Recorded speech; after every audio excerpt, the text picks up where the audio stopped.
नमस्कार दोस्तों, आज बहुत ही गहरी, इंसाइटफुल, आई ओपनिंग और सुकून देने वाली वीडियो है। इसमें थोड़ी हेल्पलेसनेस है लेकिन होप भी है। पतियों को ये वीडियो पत्नियों को फॉरवर्ड करनी है और पत्नियों को ये वीडियो पतियों को फॉरवर्ड करनी है।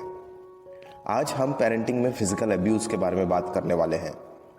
एक फिजिकली अब्यूजिव इंसान को हमेशा विलेन की तरह पोर्ट्रेट किया जाता है, पर कभी हमने ये जानने की कोशिश की कि उनके मन में क्या चल रहा है। ये वीडियो आपको फिजिकली अब्यूजिव इंसानों के सबकॉन्शियस माइंड को समझने में मदद करेगी और इस वीडियो में हमें 7 ऐसे बहुत ही इंपॉर्टेंट सवालों के जवाब मिलेंगे जिनको अगर हमने समझ लिया और इस समझ को पॉजिटिवली अपनी लाइफ में यूटिलाइज कर लिया तो जिंदगी में सुकून आ जाएगा और फिर वहां से ग्रोथ की शुरुआत होगी। कौन से सवाल? सवाल नंबर 1, फिजिकली अब्यूजिव लोग कंट्रोल फ्रीक क्यों होते हैं? सवाल नंबर 2, फिजिकल अब्यूज का हेल्थ पर क्या असर पड़ता है? सवाल नंबर 3, ऐसे लोगों का सेल्फ एस्टीम लो क्यों होता है? सवाल नंबर 4, दूसरों को दर्द देकर उन्हें क्या मिलता है? सवाल नंबर 5, ऐसे लोग अपनी लाइफ में ज्यादातर अब्यूजिव पार्टनर और अनहेल्दी रिलेशनशिप से क्यों अट्रैक्ट करते हैं? सवाल नंबर 6, क्यों ये जानते हुए कि पेरेंटिंग में फिजिकल अब्यूज गलत है, हम में से कई सारे पेरेंट्स कभी कभी गुस्से में खुद को रोक ही नहीं पाते? और सवाल नंबर 7, क्या करना चाहिए?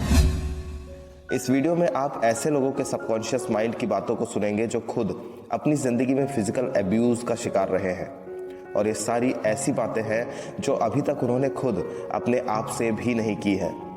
क्या करना चाहिए, इसके बारे में भी बात करेंगे, और इसलिए अपने लिए मन ना करे तो कम से कम अपनों के लिए ये वीडियो आखिर तक जरूर देखिए। Let's begin. सवाल नंबर 1, फिजिकली अब्यूजिव लोग कंट्रोल फ्रीक क्यों होते हैं? ये सच है कि हम दर्द में हैं, जो भी हमारे माँ बाप ने किया है हमारे साथ उसकी वजह से। जब भी उन्होंने गुस्से से या चिढ़कर हमें चिकोटी काटी हो या पीटा हो या धक्का दिया हो या चाटा मारा हो या किसी भी तरह का फिजिकली वायलेंट बर्ताव किया हो, ये सच है उन्होंने हमारे विश्वास को तोड़ा। वो विश्वास जब हम एक साफ दिल के साथ पैदा हुए थे और हमको लगता था कि ये दुनिया अच्छी है, और हमारे माता पिता वो हमसे अनकंडीशनल प्यार करते हैं, और उनके पास जाकर उनके सीने से लगकर उनकी गोद में सर रखकर हम सेफ फील कर सकते हैं।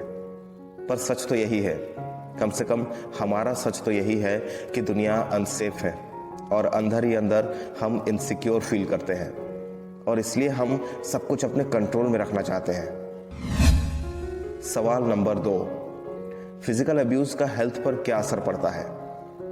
बचपन से ही हम इस कांस्टेंट डर और गेसिंग के साथ बड़े हुए हैं कि अब अगली मार कब पड़ने वाली है, अब अगली गलती मुझसे क्या होगी, अब अगला अब्यूज कैसा होगा।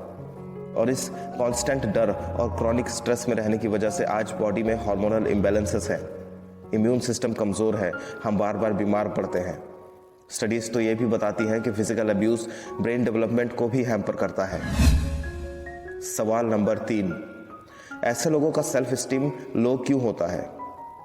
हमारे साथ जो पेरेंट्स ने किया और हमने जो सहा है हम जानते हैं वो अच्छा नहीं था, पर जैसे किसी डॉक्टर के लिए खून देखना नॉर्मल बात हो जाती है, हमारे लिए अब वायलेंट बिहेवियर, चाहे वो फिजिकल हो या इमोशनल, नॉर्मल हो गया है। अब तो जब चोट लगती है, जब दर्द होता है, उस पर ध्यान देने का मन ही नहीं करता, दबा देते हैं बस हम उस एहसास को। फिजिकल चोट तो चलो ठीक हो भी जाती है, पर इमोशनल चोट का क्या करें? और शायद इसलिए हम अंदर ही अंदर खुद को क्रिटिसाइज करते हैं, खुद पर डाउट करते हैं, और जो गलती हमने नहीं भी की है उनके लिए भी खुद को ब्लेम करते हैं। सवाल नंबर 4, दूसरों को दर्द देकर उन्हें मिलता क्या है? बचपन से ही डायरेक्टली या इनडायरेक्टली हमें यही तो बताया गया है ना, that we are not good enough. ऐसा नहीं है कि हम इस बात से लड़ते नहीं हैं। आज जब हम इस पोजीशन में हैं कि किसी को डरा सकते हैं, धमका सकते हैं, चिढ़ा सकते हैं, क्रिटिसाइज कर सकते हैं, किसी को बुरा महसूस करा सकते हैं, किसी को पीट सकते हैं, तो हम वो कर लेते हैं।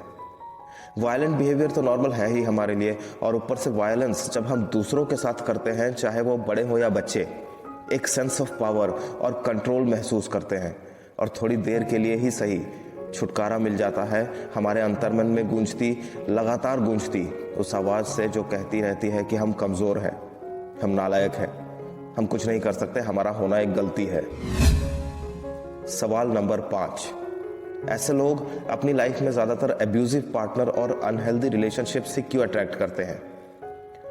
बात प्यार की होती है, अच्छा पार्टनर ढूंढने की होती है, अच्छे रिलेशनशिप्स बनाने की होती है, तो अंदर की इनसिक्योरिटीज़ बाहर आ जाती है। ऐसा लगता है हमारे साथ इतना अच्छा कैसे हो सकता है, आज तक तो नहीं हुआ। जिनसे भी प्यार की उम्मीद की, आज तक उनसे दुख और डिसअपॉइंटमेंट ही तो मिला है।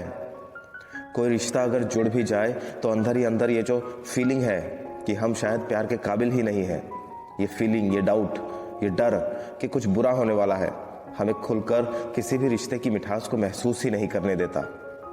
हम भरोसा ही नहीं कर पाते, प्यार ही नहीं कर पाते, न खुद से और न किसी और से, भले ही वो हमारे पार्टनर हो या बच्चे। पर हाँ, अगर कोई एब्यूजिव पार्टनर मिल जाए तो ऐसा लगता है कि ये तो मेरी ही तरह है।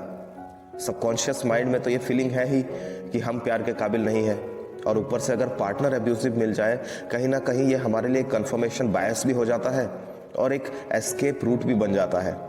और हम खुद को ये दिलासा दे पाते हैं कि अपने पार्टनर के लिए अगर हम उनकी अंदर की कड़वाहट को निकालने का जरिया बन जाएं, तो जिंदगी में कम से कम हम किसी के तो काम आएंगे। ऐसा नहीं है कि हमें अब्यूज होना अच्छा लगता है, पर अंदर ही अंदर एक बिलीफ सिस्टम डेवलप हो गया है जो हमसे कहता है कि हम यही डिजर्व करते हैं। और शायद इसलिए अक्सर हमें रियलाइज भी नहीं हो पाता कि हमारे साथ कुछ गलत हो रहा है। याद है ना आपको, वायलेंट बिहेवियर हमारे लिए नॉर्मल है। सवाल नंबर 6, क्यों ये जानते हुए कि पेरेंटिंग में फिजिकल अब्यूज गलत है, हमें से कई सारे पेरेंट्स कभी कभी गुस्से में खुद को रोक ही नहीं पाते। अगर यहां तक आप इस वीडियो में बने हुए हैं, इसका एक ही मतलब है, कहीं ना कहीं आप हमारी ही तरह हैं। आई एम क्वाइट श्योर हम में से हर एक ने, किसी ने कम किसी ने ज़्यादा, बड़े होते हुए अपने पेरेंट्स द्वारा किसी न किसी फॉर्म में फिजिकल अब्यूज का सामना किया ही है। और ये हमें कहाँ लाकर खड़ा करता है? एक ऐसे चौराहे पर जहां हम जानते हैं कि फिजिकल अब्यूज की वजह से हमारी खुद की ज़िंदगी, हमारे बच्चों की ज़िंदगी और हमारी आने वाली जनरेशन्स जो शायद अभी तक पैदा भी नहीं हुई है, उनकी ज़िंदगी भी खराब हो रही है। पर फिर भी जो हमारे साथ हुआ, उसकी वजह से कहीं ना कहीं हम पेरेंटिंग में फिजिकल अब्यूज को सबकॉन्शियसली एक्सेप्ट और अप्रूव भी करते हैं। सवाल नंबर 7, क्या करना चाहिए? हम सबको आज अभी यहीं ये एक्सेप्ट करने की ज़रूरत है कि हमारे साथ जो हो गया, जो बीत गया, हम सिर्फ उसी का प्रोडक्ट नहीं है। हम सोच सकते हैं, समझ सकते हैं, सीख सकते हैं और कॉन्शियस डिसीजन लेकर खुद को और बेहतर इंसान बना सकते हैं और बेहतर पेरेंट बना सकते हैं। और ये तब हो पाएगा जब हम अपने आप को और अपने पेरेंट्स को माफ़ कर पाएं। क्योंकि जब हम किसी को माफ़ कर देते हैं तो हम उनसे ये अधिकार ले लेते हैं कि वो हमारी ज़िंदगी को नेगेटिवली इन्फ्लुएंस कर पाए। और इसी के बाद हमारे पास ये मौका होता है कि आज हम अपनी ज़िंदगी की भागदौड़ खुद अपने हाथों में ले पाए।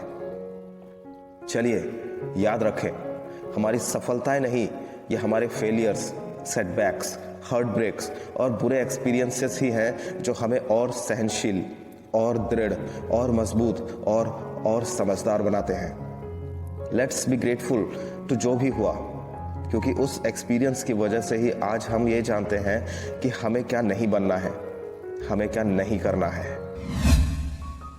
कंक्लूजन, हमारा सबसे बड़ा एडवांटेज क्या है जानते हैं? वो ये है कि हम लोग इस बारे में बात कर रहे हैं। ये वीडियो बनने के बाद भी, ऐसे हजारों वीडियोस बनने के बाद भी लाखों करोड़ों ऐसे लोग हैं और रहेंगे जिनको इस चक्रव्यूह से निकलने का, खुद से प्यार करने का, किसी को अपना बनाने का और अपनों से प्यार करने का, एक खुशहाल जिंदगी जीने का, अपने आप को पहचान कर अपने फुल पोटेंशियल को एक्सप्लोर करने का मौका ही नहीं मिलेगा। मैं, आप, हम सब मिलकर वो जरिया बन सकते हैं जिससे ये दुनिया एक बेहतर जगह बनेगी। इसलिए इस वीडियो को शेयर ज़रूर कीजिए और चैनल को सब्सक्राइब भी कर लीजिए, ताकि अपने आप को, अपने पेरेंट्स को, अपने बच्चों को इस दुनिया को समझने की इस जर्नी में हम एक दूसरे को सहारा देते हुए एक दूसरे का हाथ पकड़कर एक साथ चल सकें। कमेंट्स में ज़रूर बताइएगा, किसी को माफ़ कर देना मुश्किल होता है या आसान, और क्या आपने कभी किसी को माफ़ किया है? Thank you. जय हिंद।